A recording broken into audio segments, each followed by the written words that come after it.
There are hundreds of Chinese companies listed on US stock markets, but which are the best Chinese stocks to buy or to watch right now? I'm going to list the four best and give you my reasons why you should consider investing in one of these four stocks. Hello, my friends. Welcome to the Electric Viking. Fantastic to see you. Thank you for subscribing to the channel, liking the videos, just supporting the movement of clean energy, having a better planet, less pollution. It makes a lot of sense, doesn't it?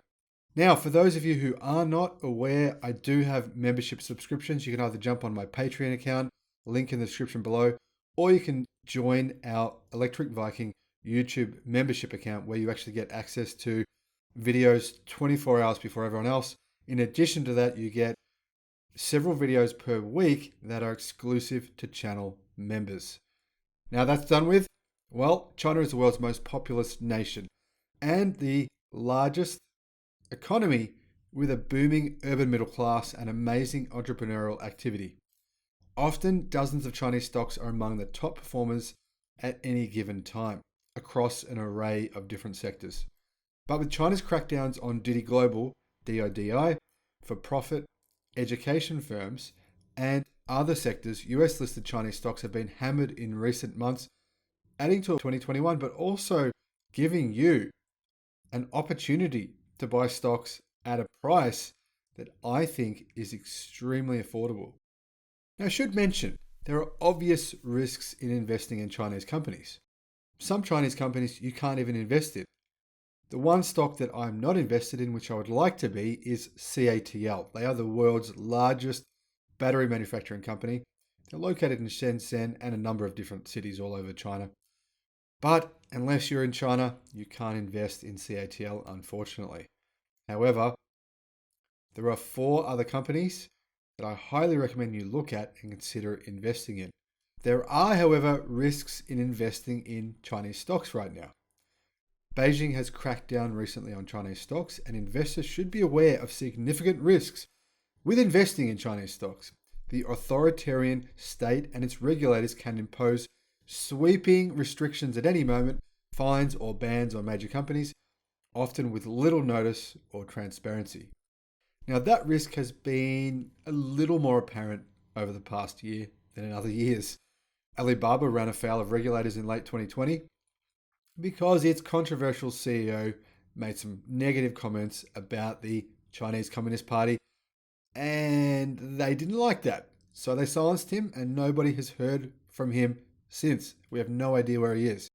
So China actually fined Alibaba $2.8 billion for anti-competitive actions and ordered it to change various practices. Now, right now, Alibaba Affiliate Group is limiting the scope of some of its businesses to comply with regulators' demands.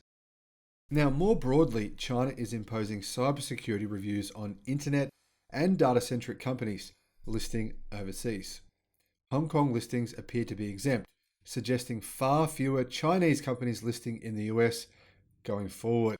Many big US listed Chinese companies already have secondary listings in Hong Kong. Now, China does have a 5-year plan which calls for more regulation.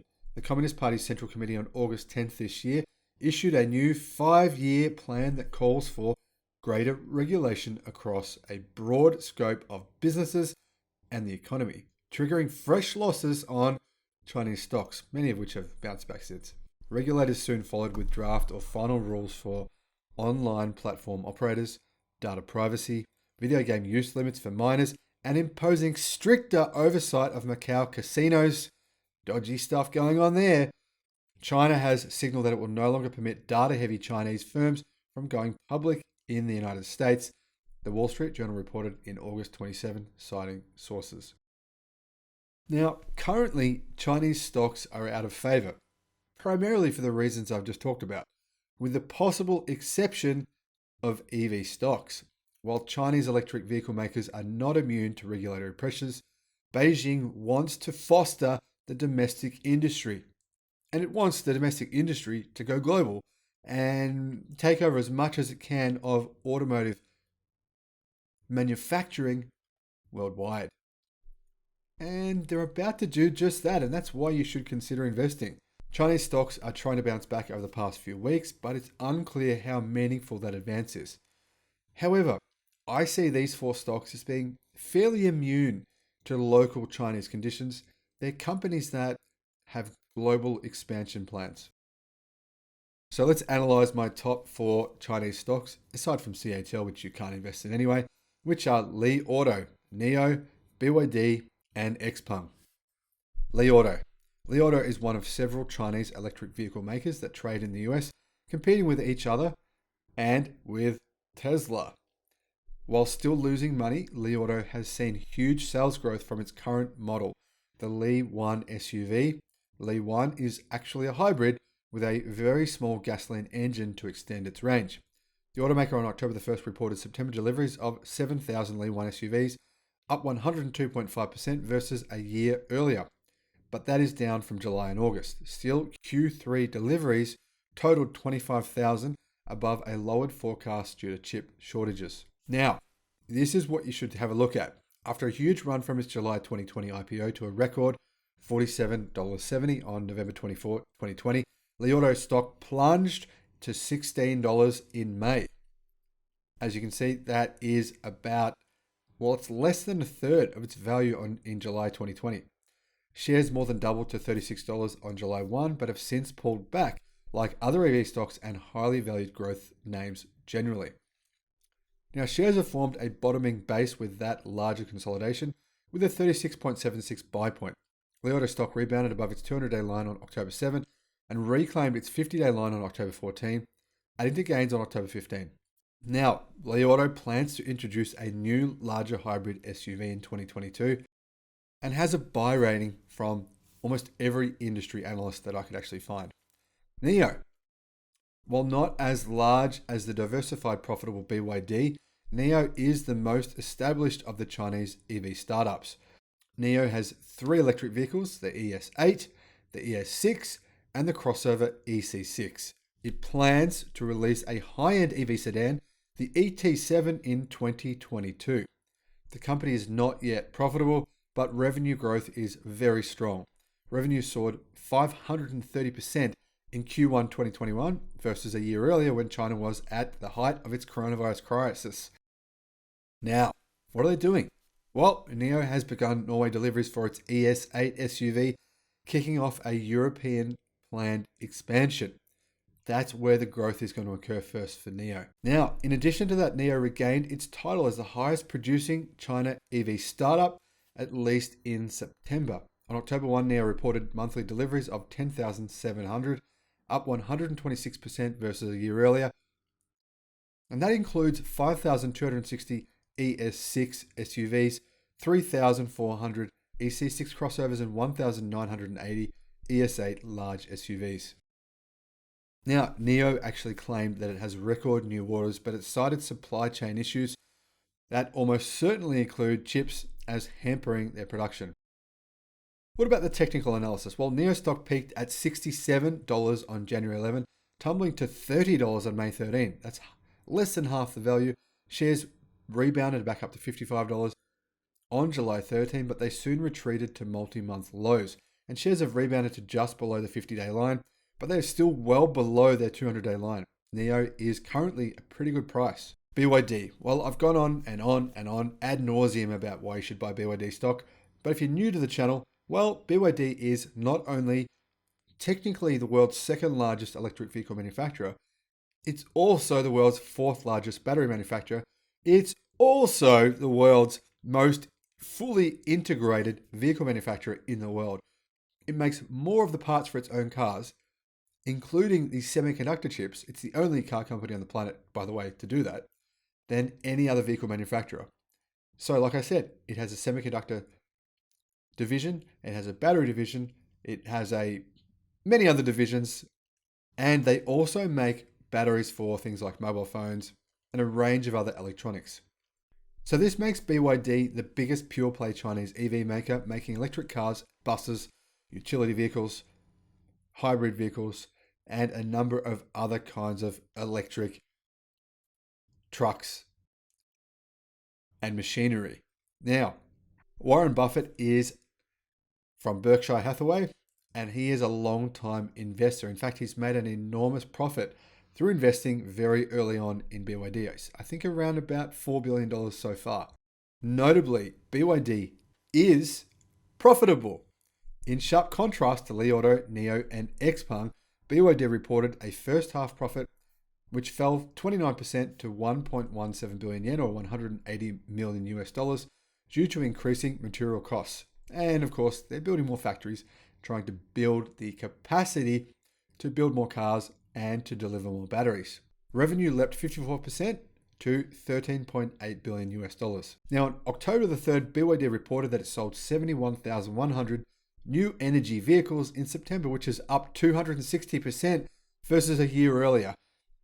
EV sales totaled pure EV sales, totaled sales of 36,240, which is up 140%. Now, for the third quarter, NEV, new energy vehicle sales, hit 183,000, while EV-only sales totaled 91,616. Like NIO and Xpeng, BYD has begun selling EVs in Norway, starting with the Tang SUV. In addition to that, they are expanding to Australia, the UK, New Zealand, and the United States shortly, and potentially other European countries. They have the most aggressive expansion plans of any EV manufacturer, not named Great Wall Motors, with its Aura brand. So, BYD stock corrected nearly 52% from its January peak of $36 to its May 12 low of $17. It's recently surged from that number. However, it's still an absolute bargain. If you want to see some BYD videos, I've made many of them, exhorting my viewers to invest in this stock, which I believe BYD will be one of the 3 largest automakers on the planet by 2030. I'll put links in the description below. You can watch those videos. It's free. Do some research. It's free. I've done the work for you. All you've got to do is watch. Xpeng. Xpeng makes the G3 small SUV, the P7 sedan, and now the smaller P5 sedan. I made a video about the P5 sedan. It will absolutely dominate the market. It is similarly priced to a Toyota Camry, but far superior in every single measurable possible way. Technology, luxury, design, everything you can think of. I'll put a link in the description below if you want to hear about the P5 sedan, which will be a vehicle that will absolutely revolutionize many markets it goes on sale in. Now, the P5 sedan officially launched in mid-September, and it's the first production car to come with LiDAR. That's right, it's the first production car in the world to come with LiDAR. Xpeng use LiDAR in their autonomous driving suite. So if you buy the top-level vehicle with autonomous driving, you'll get level 3 autonomous driving that Xpeng is currently continuing to work on. Eventually, the goal is for them to be fully autonomous. Now, Xpeng sold 10,400 EVs in September, up 200% versus a year earlier, and also up from August. That included 7,500 P7 sedans, 2,656 G3 and G3i small SUVs, and 244 P5 small sedans. The P5 only just went on sale for about a week. Xpeng apparently has about 10,000 pre-orders for the P5.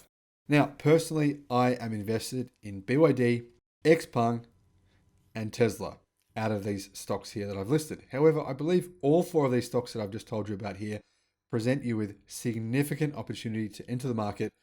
And if you've got your money sitting in cash accounts or sitting in an offset account to pay off your home loan quicker, sorry, but that's just not smart.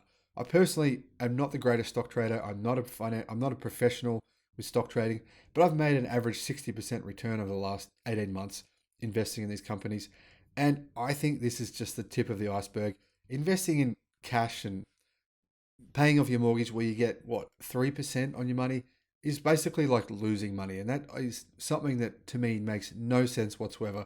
However, take all this information with a grain of salt. I am not a professional. That said, professionals have a better return than they do over the last couple of years. But anyway, just saying. So, hope you've learned something. If you've got any questions, well, make sure to subscribe to the channel. Join the channel. And if you join the channel, you get access to me. You could ask me questions. I could give you some advice on different things, provide you with information, and also you get access to those channel-only videos. Now, thank you for subscribing. Thanks for liking. Thanks for being awesome. Have an awesome day, and I'll see you on the next video. Bye-bye.